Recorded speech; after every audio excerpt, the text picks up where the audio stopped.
우리 함께 사도신경을 고백함으로 9월 6일 청년부 예배를 시작하도록 하겠습니다. 함께 고백하겠습니다. 나는 전능하신 아버지 하나님 천지의 창조주를 믿습니다.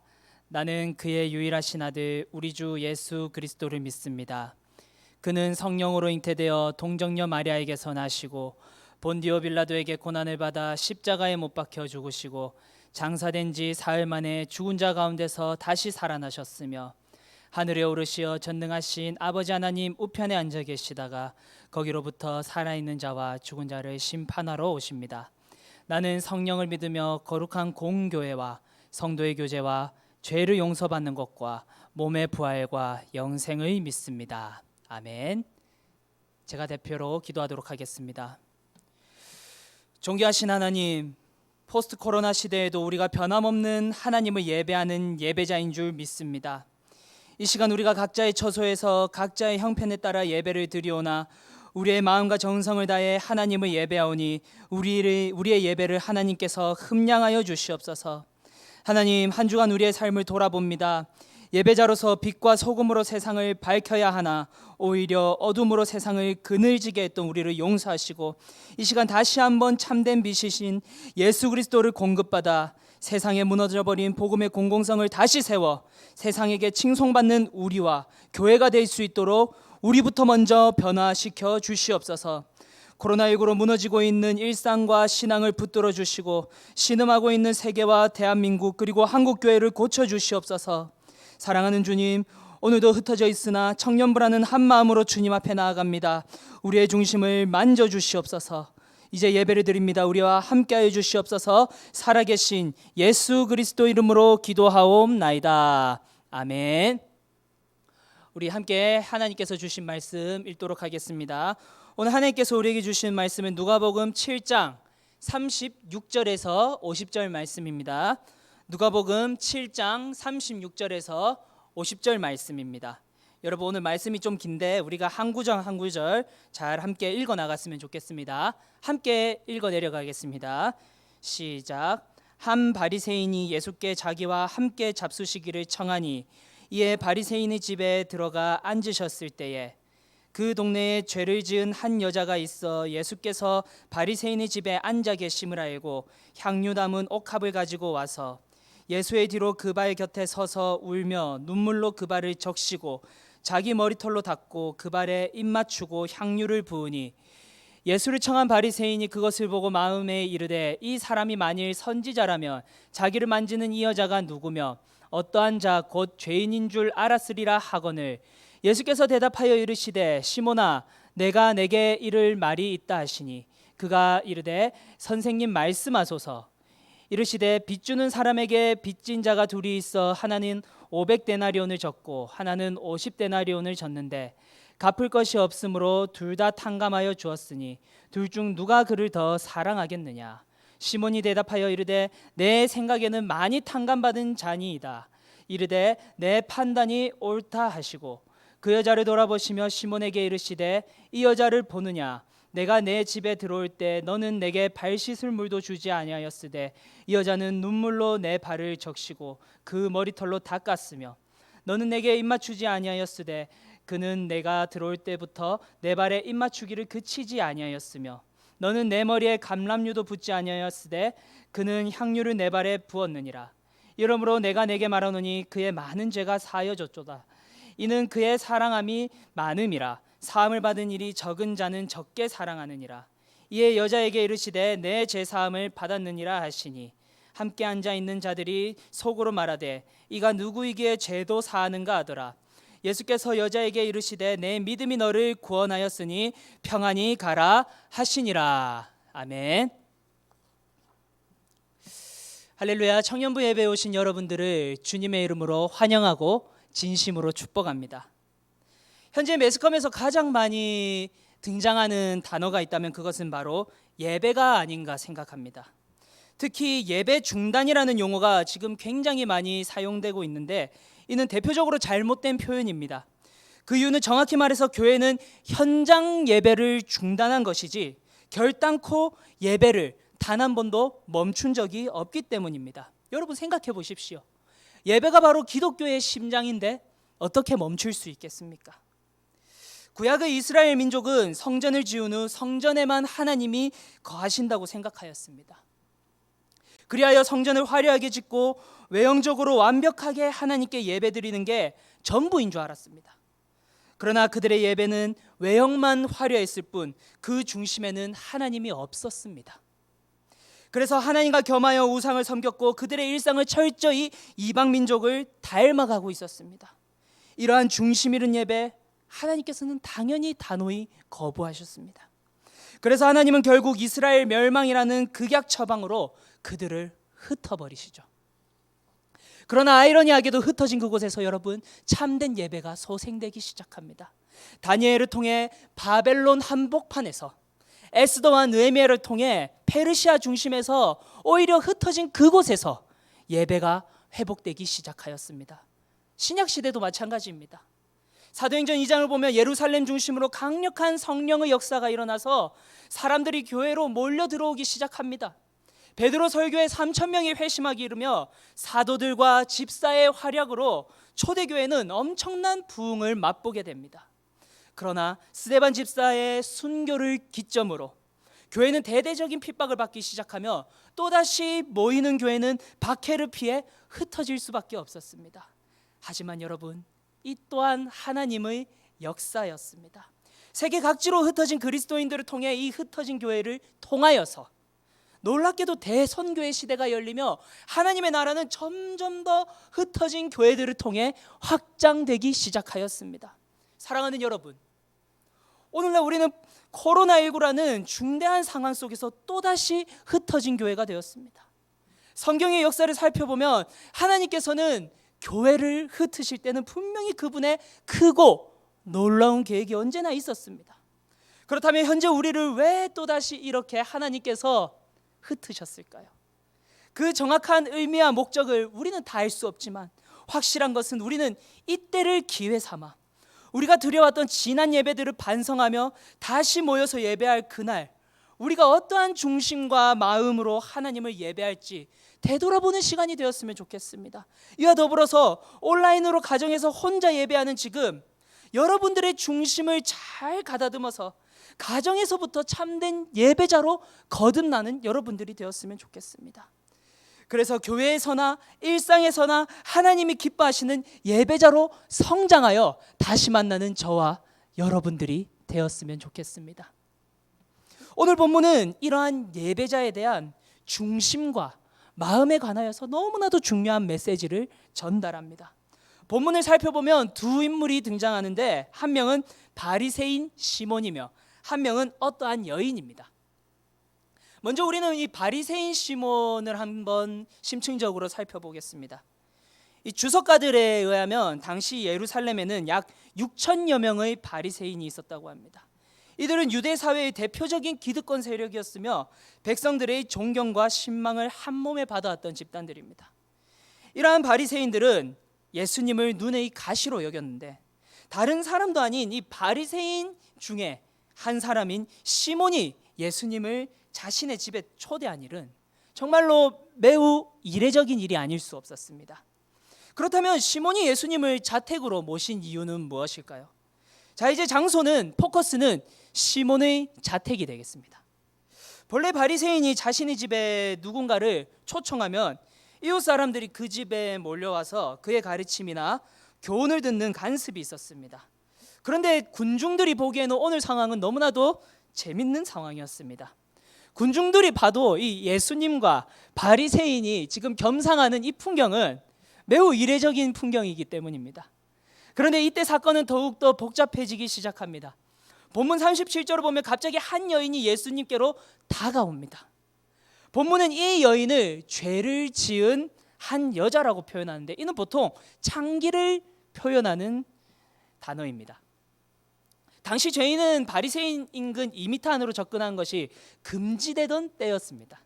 그런데 접근할 수도 조차 없는 그 불경한 여인이 거룩하신 예수님께 접근하여서 다음과 같은 행동을 합니다. 38절을 보면 예수님께 접근한 그녀는 눈물을 어찌나 많이 흘렸던지 눈물로 예수님의 발을 적십니다.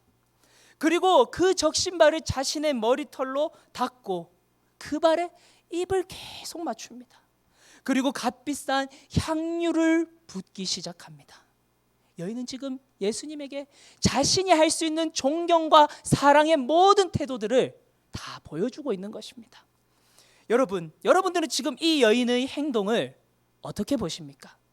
정말이지 어찌 보면 상상을 해보십시오. 정말 오버스러운 장면 아닙니까? 그런데 여러분, 여기서 너무 중요합니다. 여러분, 사람은 정말로 사랑한다면 오버하기 나름입니다.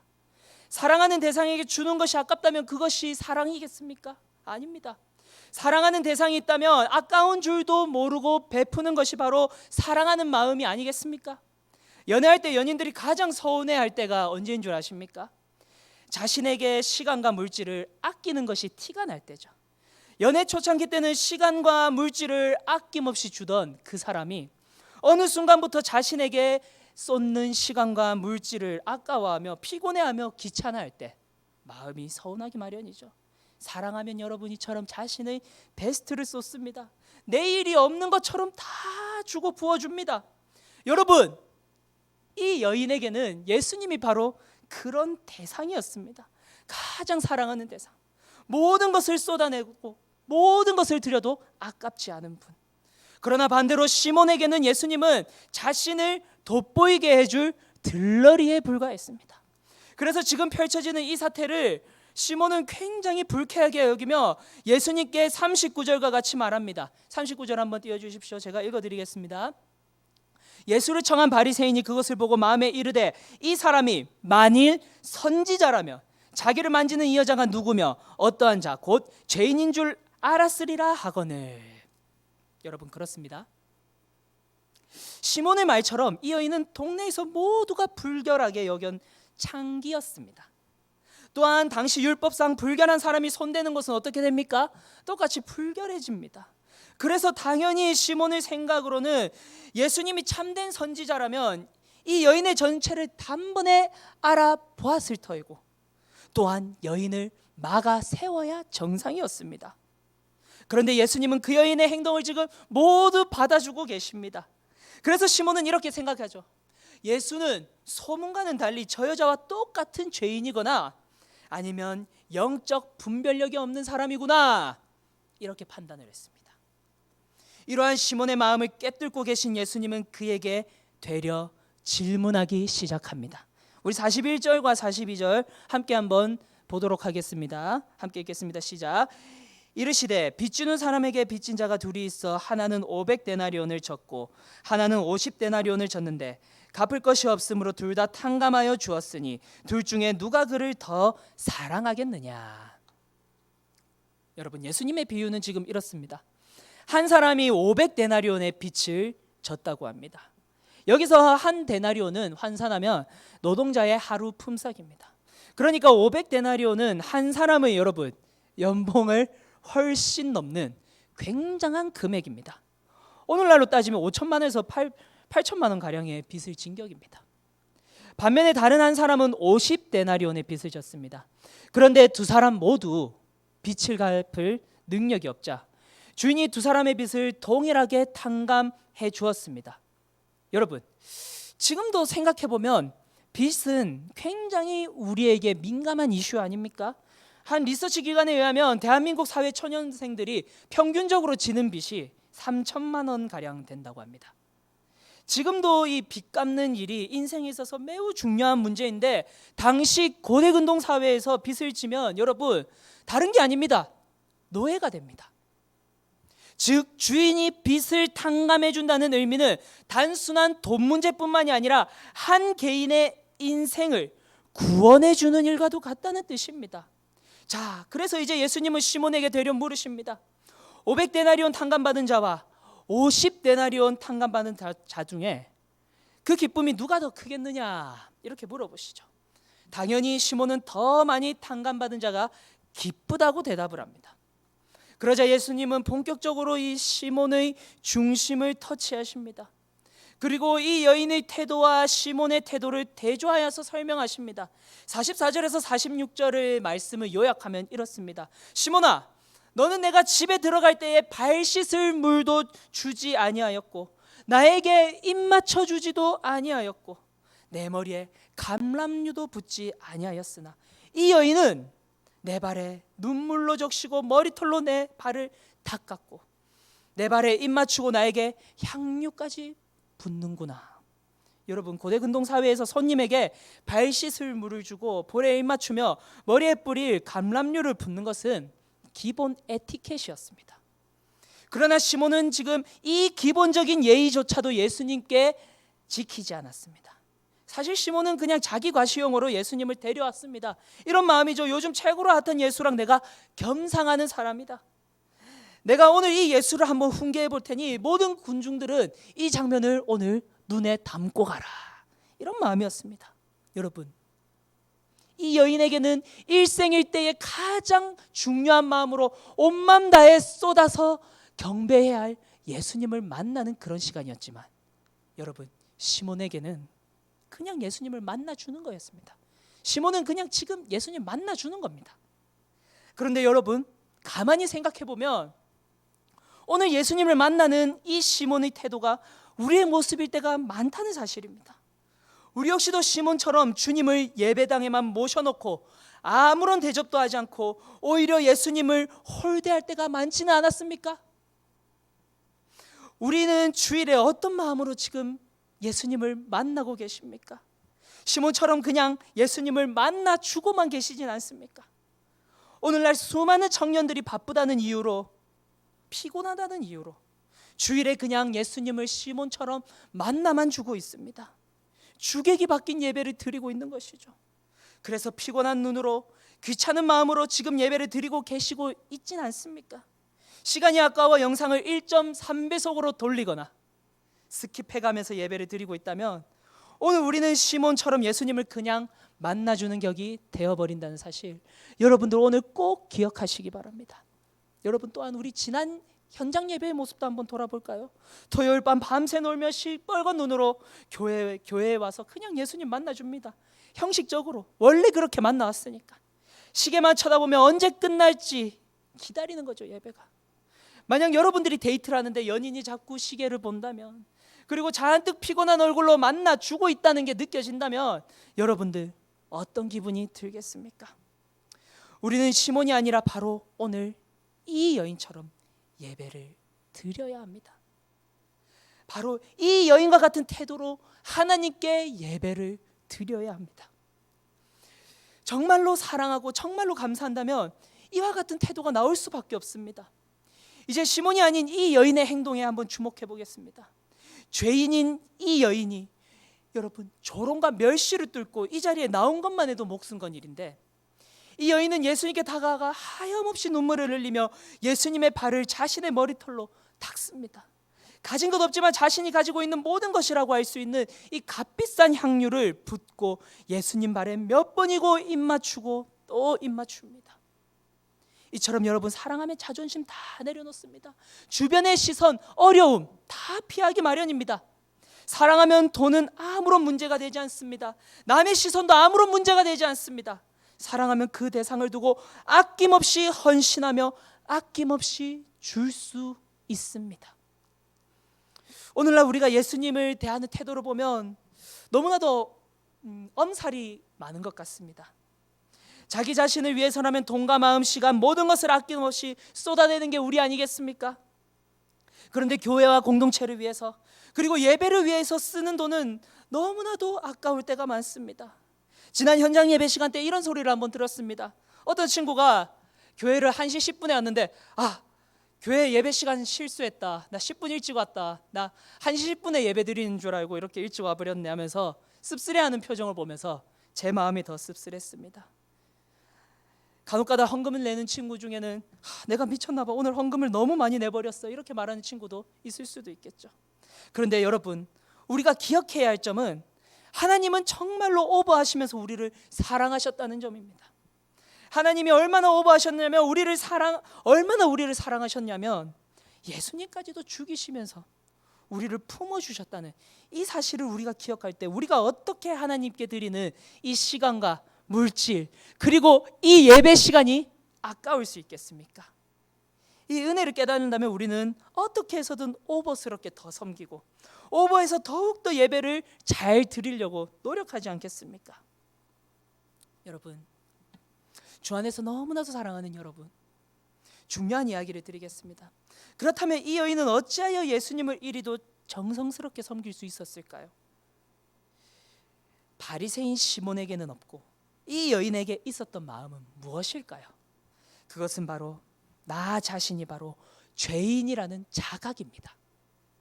시몬은 자신을 의인으로 여겼습니다. 의인의 얼굴로 예수님께 나아가니까 참된 진리 대신 예수님을 눈앞에 두고도 아무런 은혜를 누리지 못하고 있습니다.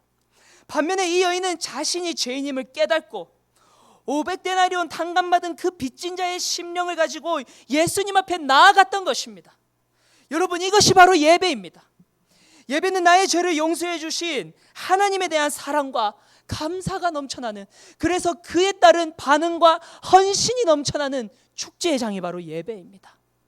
그래서 감격이 흘러 넘치기 마련이며 섬김과 헌신이 자연스럽게 따라오기 마련입니다. 오늘날 우리의 예배가 싸늘하게 식어버리는 이유가 바로 여기 있습니다. 우리가 우리 자신을 의인이라고 여기기 때문이죠.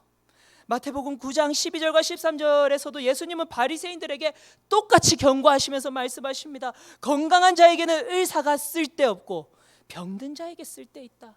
나는 의인을 부르러 온 것이 아니다, 죄인을 부르러 왔다. 여러분들은 오늘 의인으로 이 자리에 앉아 시몬처럼 예수님을 그냥 만나만 주고 있진 않습니까? 아니면 여러분 500데나리온 탕감받은 그 심령으로 이 여인과 같이 감사와 감격으로 예수님을 만나고 계십니까? 오늘 우리가 드리고 있는 이 예배는 바로 우리의 빛이 탕감되는 그런 감격스러운 시간입니다. 여러분, 누가 여러분들 빚만 갚아준다 해도 기쁘고 학자금 대출 해결해 준다면 해도 기쁜데, 여러분, 예배는 죄 사함이 확인되며 영생을 확인하는 시간입니다. 여러분, 우리가 당연히 이 시간을 가장 기뻐해야 하지 않겠습니까? 가장 감사해야 하지 않겠습니까? 바로 예배가 바로 이러한 현장이라는 것을 여러분 오늘 다시 한번 깨닫고 돌아가시기 바랍니다. 매번 이러한 감격과 기쁨을 누리시는 그런 예배를 드리시기 바랍니다. 사랑하는 여러분, 이제 말씀을 정리하겠습니다. 아무리 많은 사람이 함께 모여서 화려한 성전에서 예배한다고 한들 그 자리에 의인으로 앉아 있다면 그것은 예수님을 초청하고도 아무런 대접도 하지 않는 시몬의 모습과도 같은 식어버린 싸늘한 만남, 싸늘한 예배가 될 것입니다. 그러나 비록 방구석에 혼자 앉아 이렇게 온라인으로 하나님을 예배한다고 하더라도 죄인으로 앉아 죄인인 나를 구원해 주신 하나님에 대한 감사와 그에 따른 기쁨으로 예배를 드린다면 하나님은 그 예배 또한 최고의 예배로 기쁘게 받아주실 줄 믿습니다. 여러분들이 지금 온라인으로 드리는 예배가 이런 예배가 되길 바랍니다. 여러분, 코로나19 바이러스도 결국은 지나갈 것입니다. 언제가 될지는 모르겠지만 인류는 또다시 그 대안을 찾아 또다시 새로운 일상을 살아갈 것입니다. 그러나 인간의 죄의 문제는 절대 인간이 치유할 수 없습니다. 인류의 모든 지혜와 과학을 동원한다고 해도 죄의 문제는 결코 해결될 수 없습니다. 오직 예수 그리스도의 보혈만이 이 죄를 치유할 수 있습니다. 바리새인 시몬은 이 죄를 치료하시는 예수 그리스도가 눈앞에 있는데도 그분을 예배하지 못했고 그 어느 것도 누리지 못하였습니다. 반면에 이 여인은 사람들의 시선을 감내해가면서 예수님께 자신의 모든 것을 드리면서 예배를 했습니다. 이 여인과도 같은 예배를 오늘 이 시간 여러분들이 거한 그곳에서 드리기를 소망합니다. 또한 이 여인과 같은 마음을 여러분 빨리 회복하시기 바랍니다. 하나님은 하나님의 목적과 이유로 말미암아 우리를 또다시 지금 각자의 가정으로 각자의 처한 곳으로 흩으셨습니다. 흩어진 그곳에서 참된 예배자가 되어서 다시 만나서 현장에서 또다시 우리가 함께 최고의 예배를 하나님께 올려드리는 그런 사랑하는 청년부 공동체 모두가 되기를 주님의 이름으로 간절히 소망합니다. 아멘. 우리 이 시간 함께 기도하며 나갔으면 좋겠습니다. 우리 기도 제목 드릴게요. 지난 우리들의 예배를 이 시간 우리 기도할 때 한번 돌아봤으면 좋겠습니다. 우리는 어떠한 마음으로 하나님을 이때까지 예배했는지 돌아보십시오. 시몬처럼 그냥 예수님을 초청해 놓고 그냥 만나만 주는 정도로 예수님을 예배했다면 여러분 지금 돌이키시기 바랍니다. 그리고 이 여인처럼 자신의 전부를 드리며 예배하며 섬기는 우리 모두가 되게 해달라고 이 시간 우리 함께 주여 한번 부르짖으며 통성으로 함께 기도하며 나아가도록 하겠습니다. 주님 아버지, 우리와 함께하여 주시옵소서. 하나님, 그동안 우리의 중심과 우리의 마음을 살펴봅니다. 하나님, 어떤 마음으로 우리가 예배를 드리고 있었습니까? 이때까지 하나님, 시몬과 같이 싸늘하게 식어버린 마음으로 그냥 예수님을 초청만 해놓고 들러리처럼 여기며 주일에 다른 것에만 관심 있진 않았습니까? 나 자신에게 투자하는 것은 그렇게 최선을 다하지만 예수님께 투자하는 시간과 헌신과 예배는 아까워했던 우리의 모습을 되돌아봅니다. 주님, 지난날 우리의 모든 예배들을 용서하여 주시고 우리가 다시 한번 이 여인과 같이 예수님께 모든 것을 아낌없이 드리며 헌신하는 우리 모두가 될 수 있도록 도와 주시옵소서. 주님께 드리는 것이 아깝지 아니하고 주님께 드리는 것이 정말 너무나도 눈물겹고 감격스러운 그런 예배의 기쁨을 찾고 주님을 사랑하는 그런 마음을 찾는 이 시간이 될 수 있도록 주님께서 은혜를 베풀어 주시옵소서. 하나님 아버지, 오늘 의인으로 앉아있는 우리가 되지 않기 원합니다. 죄인으로 주님 앞에 갈급한 심령으로 파산한 심령으로 나와왔사오니 주님, 우리 마음을 붙들어 주시고 우리가 더욱더 주님 앞에 나아갈 때에, 우리를 회개하며 나아갈 때 주님께서 붙들어 주시옵소서. 현장에서 드렸던 예배들을 주님 회개합니다. 하나님 아버지, 이제 하나님께서 우리에게 다시 일상으로 그리고 가정으로 흩으셔서 그곳에서 예배자가 되라고 명령하셨습니다. 하나님, 우리가 비록 같이 모이진 않았지만, 하나님 서로가 보고 있진 않지만 하나님이 보고 계신 줄을 믿고 우리가 예배를 온 마음 다하여서 드리게 하시고, 무엇보다 가정에서 먼저 하나님께 예배자로 거듭나는 우리 모두가 될 수 있도록 은혜를 베풀어 주시옵소서. 우리의 전심을 붙들어 주시고 우리가 주님을 가장 사랑하는 마음으로 죄사함의 반응으로 그 헌신으로 기쁨으로 축제 예배를 드리는 우리 모두가 될 수 있도록 우리의 중심과 생각과 마음을 지켜 주시옵소서. 하나님 감사합니다. 오늘 말씀을 들었습니다. 하나님 아버지, 시몬과 같이 싸늘히 식은 만남이 아니라 이 여인과 같이 뜨거운 만남으로 주님을 마음껏 경배하며 예배하며 주님께 드리는 것이 아깝지 아니하며 주님께 드리는 것이 내 인생의 가장 큰 기쁨이 되는 우리가 되게 하여 주시옵소서. 무엇보다도 하나님 아버지, 우리가 무엇보다도 예배를 우리가 먼저 개혁하길 소망합니다. 하나님, 하나님께서 우리를 또다시 흩어진 교회로 부르셨습니다. 하나님, 가정에서 우리가 더욱더 영과 진리로 하나님을 예배하게 하시고 일상 속에서 예배자로 살아가겠습니다. 우리가 더욱더 일상 속에서 주님 닮아가는 예배자로 살겠사오니 우리를 붙들어 주시고, 하루속히 우리가 다시 모여서 예배할 수 있는 기회 또한 주님께서 열어주시고, 신음하고 있는 이 한국 사회와 그리고 한국 교회를 주님께서 붙들어 주시고, 무엇보다도 청년부 공동체를 주님께서 붙들어 주시옵소서. 계속해서 우리가 청년부를 위해서 기도하며 다시 함께 모일 날을 사모하며 각자가 한 곳에서 주님 우리의 중심을 가다듬겠습니다. 우리와 함께하여 주시옵소서. 감사합니다. 살아계신 예수 그리스도 이름으로 기도하옵나이다. 아멘. 우리 주기도문으로 오늘의 모임 마치겠습니다. 하늘에 계신 우리 아버지여, 이름이 거룩히 여김을 받으시오며 나라가 임하시오며 뜻이 하늘에서 이루어진 것 같이 땅에서도 이루어지이다. 오늘 우리에게 일용할 양식을 주시옵고 우리가 우리에게 죄 지은 자를 사하여 준 것 같이 우리 죄를 사하여 주시옵고 우리를 시험에 들게 하지 마시옵고 다만 악에서 구하시옵소서. 나라와 권세와 영광의 아버지께 영원히 있사옵나이다. 아멘.